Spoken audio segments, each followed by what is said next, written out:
everyone, welcome back to English Literature with Sumi.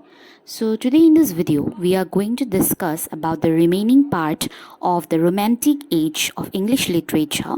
So let's look at the highlights. So today in this video the main highlights will be the novelists and the writers of miscellaneous prose. We have already discussed about the poets of this age. So if you have not yet watched that video regarding the poets of the romantic age, you can click on the link and then you can watch it. So let's get started. Two main novelists in the romantic age, they are Sir Walter Scott and Jane Austen. So apart from these two main novelists, of course we all know that there will be other novelists as well, but their works are not as recognizable or readable as the works of these two novelists. So in this video we are only going to focus on the two novelists, that is Sir Walter Scott and Jane Austen. So first we will discuss about Sir Walter Scott. He was born on 1771 and he died on 1832. Sir Walter Scott was not only a novelist but also a poet, but he wrote most of his works as prose romances. So his work on poetry also includes Leonard, 1796, The Minstrelsy of the Scottish Border, The Lay of the Last Minstrel. His poem Marmion, which was written in 1808, is considered to be his masterpiece in poetry. His other poems include The Lady of the Lake, Rogeby, The Lord of the Isles, etc. So, in the year 1814, Scott largely gave up writing poetry and save for his short pieces, mainly in the novels, wrote no more in verse. So he dedicated most of his time in writing prose works now because he was done with his poetry works. So in 1814, he started writing his prose romance Waverley, which he had given up in the earlier times. And after this novel, he went from strength to strength. The meaning of this phrase, strength to strength, means one hit after another. That means one success and with another success of his novels.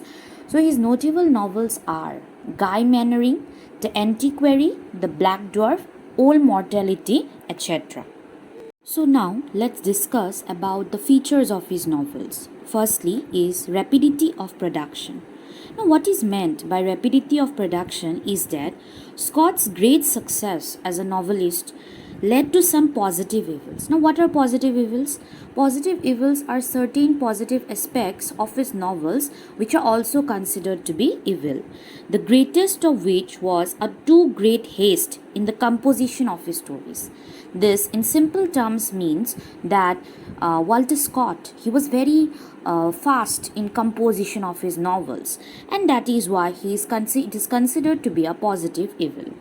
His haphazard financial methods often led to his drawing upon future profits, also tended to overproduction. It was believed that Walter Scott, he was intended to produce as much as possible, and that is why his compositions are termed as hasty, which according to the public is because he wanted to earn as much profit as he can from his works. Next is Shakespearean qualities. Now Scott has often been called the prose Shakespeare. Now why is that? Because in several respects the comparison is fairly just. He resembles Shakespeare in the free manner in which he ranges high and low, right and left in the search for material. But here one thing we have to say definitely is that he does not resemble Shakespeare's deep characteristics or in terms of the characterization of the characters of the plays that Shakespeare have. Like Shakespeare has Hamlet, then Othello. Scott lacked the deep characterization. Now, Scott's style. What kind of style does he implement in his novels? No doubt it is very powerful, solid and sure, but it lacks suppleness. Supple means the quality to connect with the audience. It can be seen that Scott uses Scottish vernacular, which is exceedingly natural and vivacious. We can say that overall, as a novelist, Scott was an average kind of novelist, but according to the audience of that period, in which Walter Scott used to write. So they liked his novels. Up we have is Jane Austen. Date of birth 1775 and she died in 1817. So Austen was one of the great novelists of the Romantic Age. Her first published works were issued anonymously. Anonymously means it was not written under her own name. The chronology of her novels is not easy to follow as they were not published in their order of composition. This means that the date in which she has written the actual novels, it was not published in that period only. It was published later. Most of them were published later and most of them were published posthumously. That means they were published after her death. So her notable novels include Pride and Prejudice, Sense and Sensibility, Northanger Abbey, Mansfield Park, Emma, and Persuasion. Her novel Pride and Prejudice and of course Sense and Sensibility characterizes the strong characters of her protagonist, and when we will discuss about the particular novels in detail, then we will surely be discussing about her characters, her characterization and everything related to her novels. But for now you should be knowing that these are some of our most notable novels and they are even read by people. Let's discuss about her features of her novels. Okay, the very first one is related to her plots. So her skillfully constructed plots are severely unromantic. So as we see the name of a female novelist, we tend to have that idea in our mind that of course her novels will be romantic, but no. Here is the contrast, that her novels are severely unromantic. Her first work, beginning as a burlesque of the horrible in fiction, finishes by being an excellent example of her ideal novel.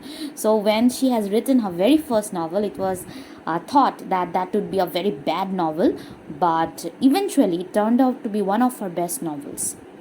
Next, when we talk about her characters are developed with minute. Up we have her characters. Her characters are developed with minuteness and accuracy. Of course, they are ordinary people, but they are convincingly alive. She is fond of introducing clergymen, all of whom strike the reader as being exactly like clergymen, though each has his own individual characteristic.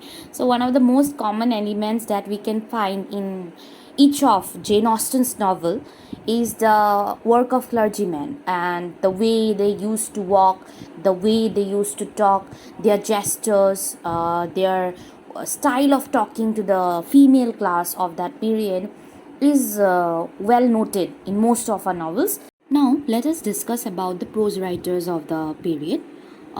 First one is Charles Lamb. So he is one of the great essayists of the Romantic Age. His essays first appeared in the London magazine 1820, but it was not written under his own name. He has used the name Elia in order to publish it. It was later published as the Essays of Elia. So some of his notable essays are Dream Children and Old China.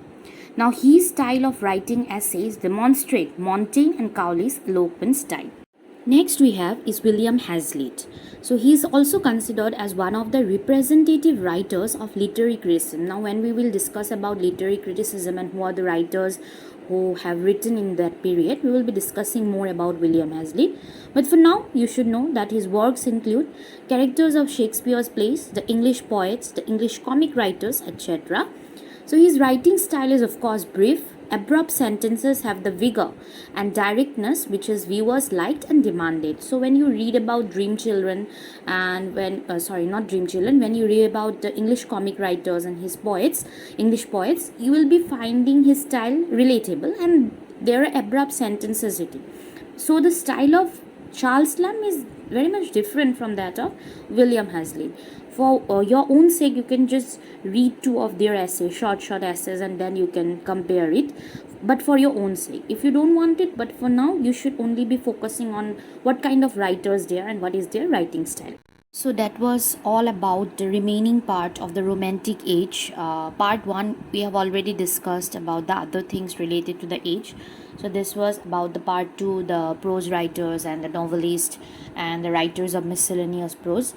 So that's all we have for today and hope to see you in my next video.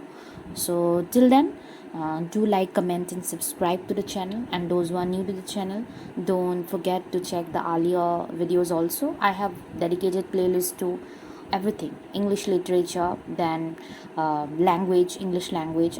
You can just check the channel and then you can just subscribe to it if you like my videos. And if any one of you have not yet seen the first part of this video, then you can definitely check it on. It will be there in my playlist as well. So that's all. Thank you everyone.